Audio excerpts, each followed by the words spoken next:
We want to hear from you first, what you have to say, then we can ask follow-up questions. Well, it became very necessary for me to address you, especially concerning recent happenings and the press statement of the immediate past governor of Rivers State and the present minister of the Federal Capital Territory. And that coupled or combined with the Mr. President's reply or reaction during the visit of elders of the Pandef. I recall very vividly, if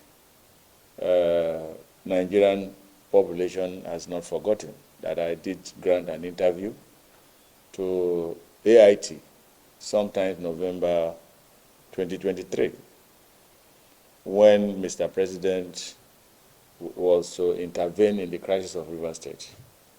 And I did mention to them that I am not expecting anything positive.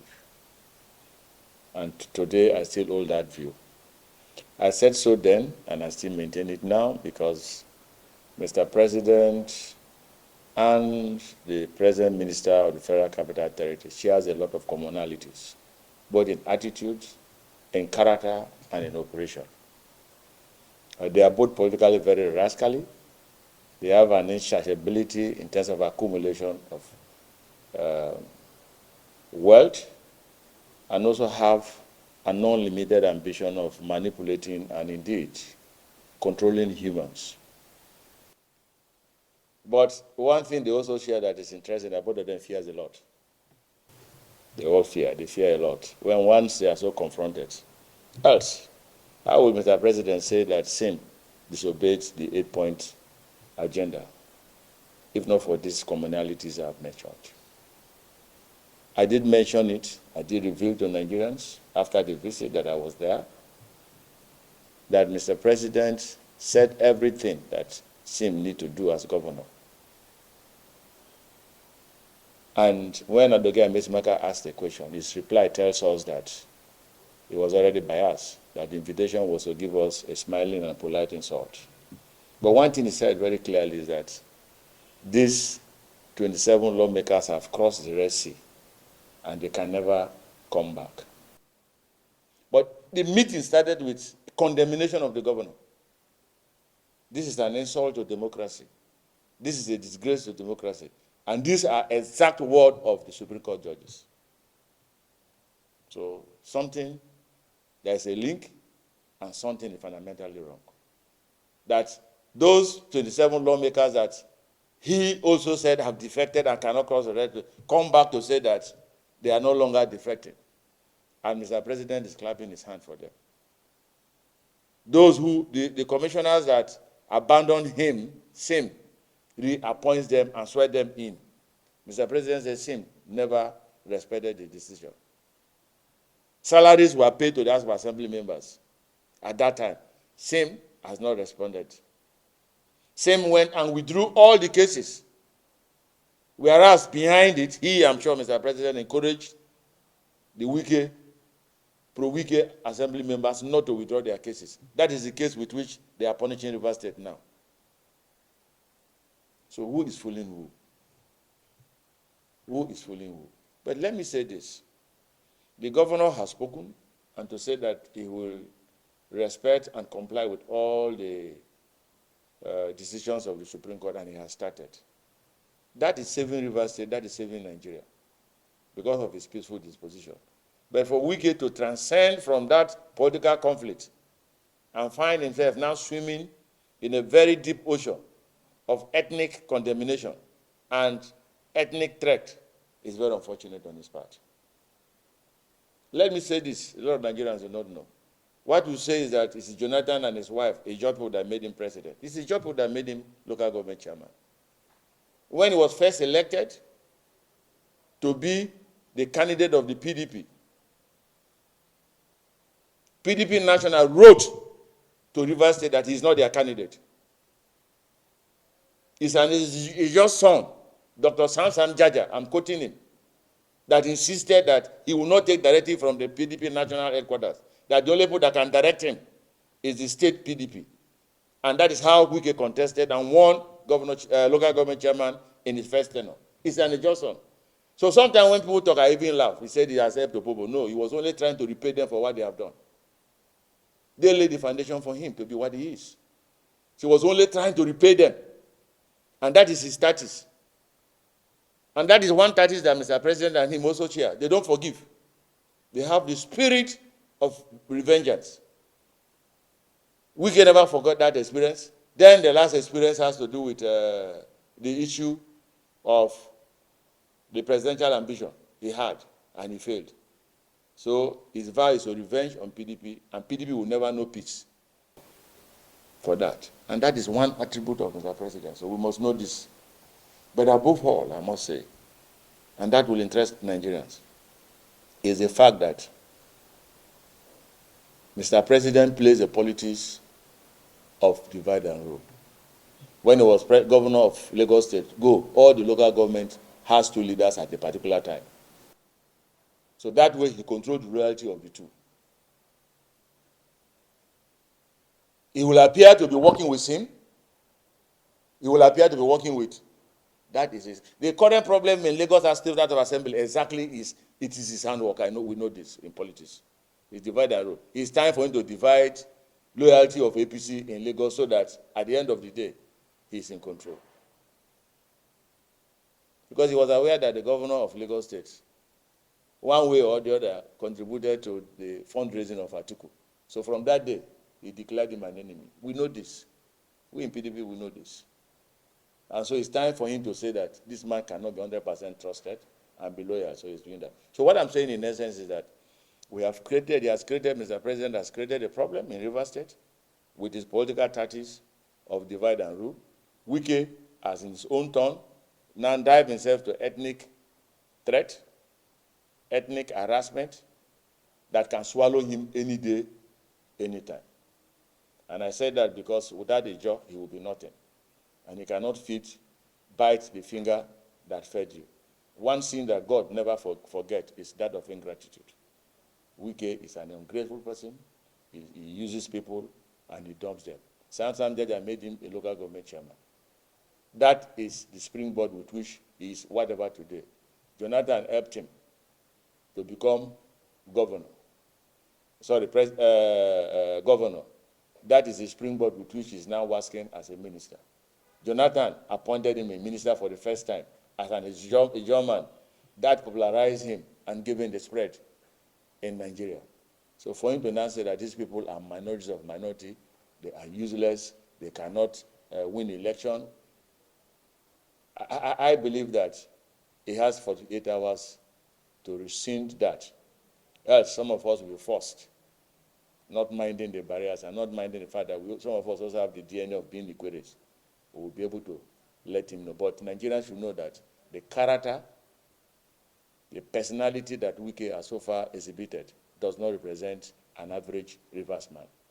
It doesn't even represent the people with the lowest quality of life. Nobody knows where he has brought it, and nobody should judge Rivers' sons and daughters because by virtue of the kind of character he has exhibited. Okay, Chief. At this point, there is an issue that is very pertinent. The Supreme Court has ruled on the political issue in Rivers State.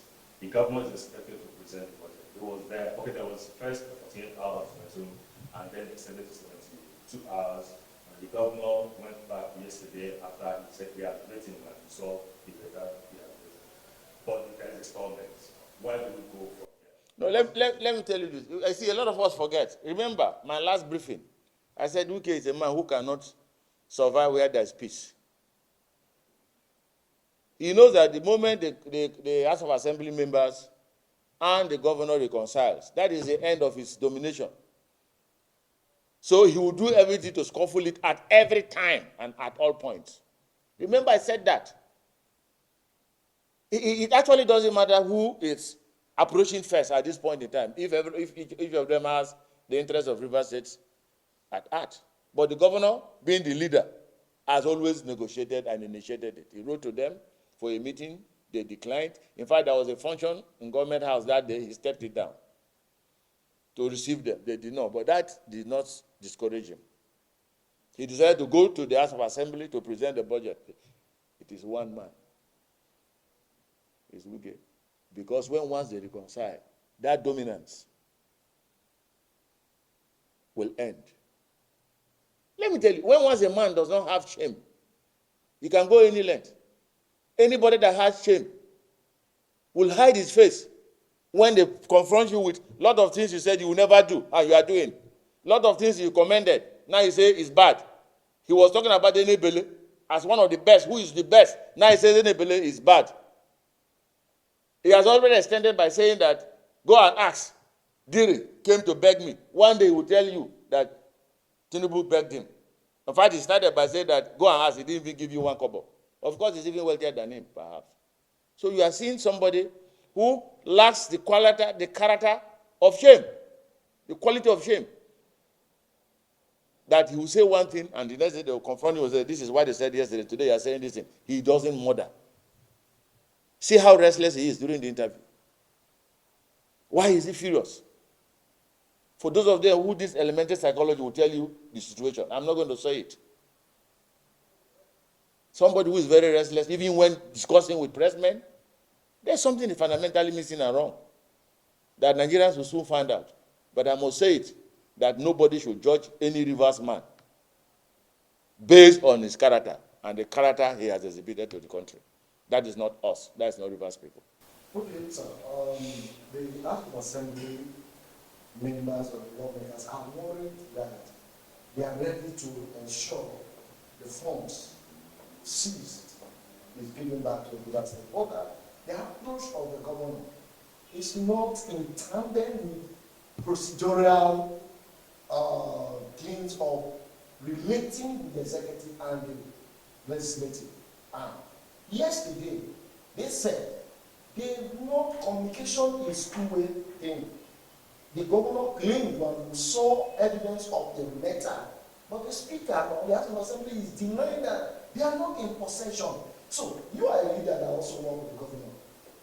Is it not nice or good for the governor to have waited for their response before going to? Because they say it's drama, the governor is acting. It's not wise for the governor to wait for them to get a response. Let me tell you this. You see, that is what I'm saying. When once you have people,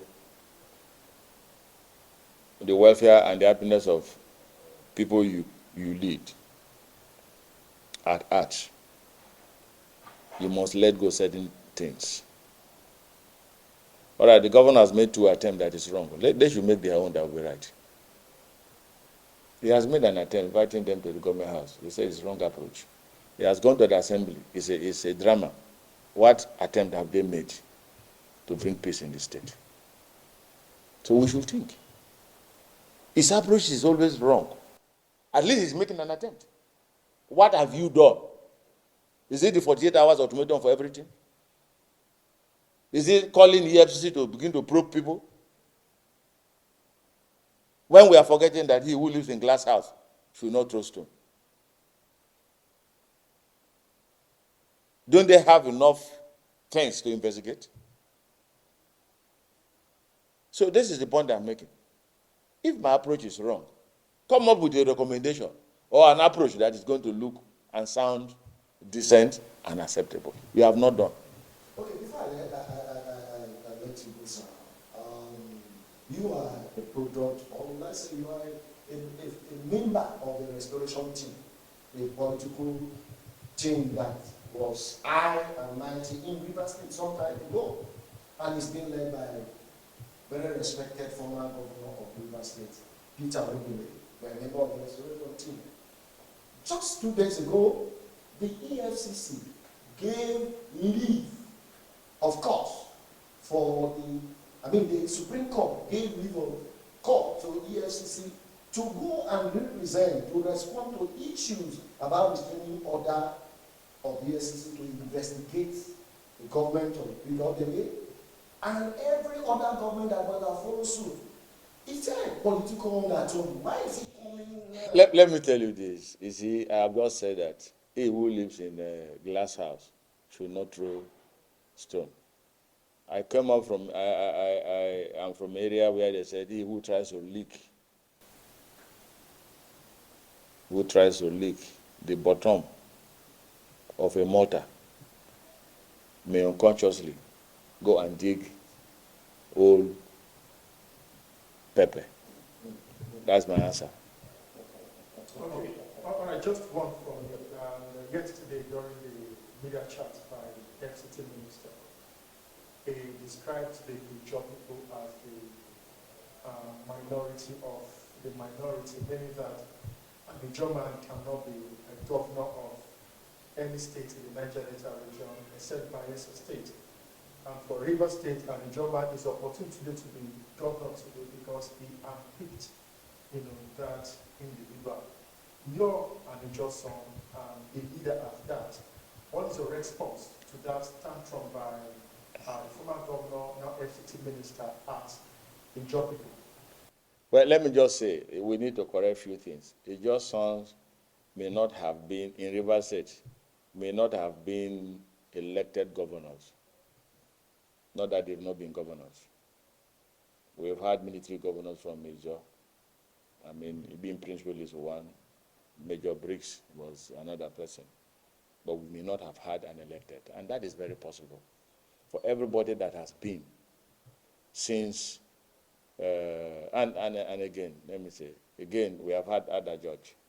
He's an Ijaw. So it's not possible. That's the point I'm saying. So you see, he lacks knowledge, historic knowledge. I've just mentioned 3 Ijaw sons that have been. 1 elected, 2 appointed. We may not have been now because we elected not to be. I've been a foundation member. As at the time Dele became governor, the Ijaw has every opportunity to manipulate it. We decided to say no.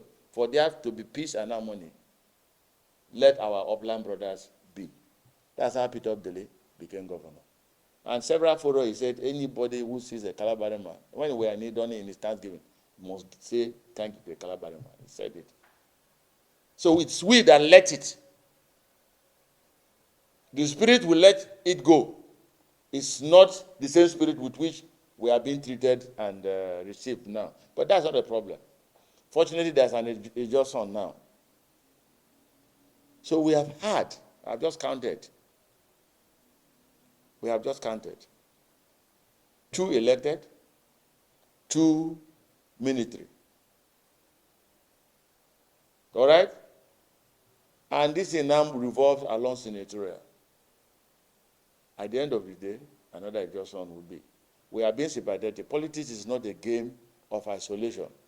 Politics involve bridge building. Politics involve collaboration. Politics involve brotherhood. Politics involve love binding.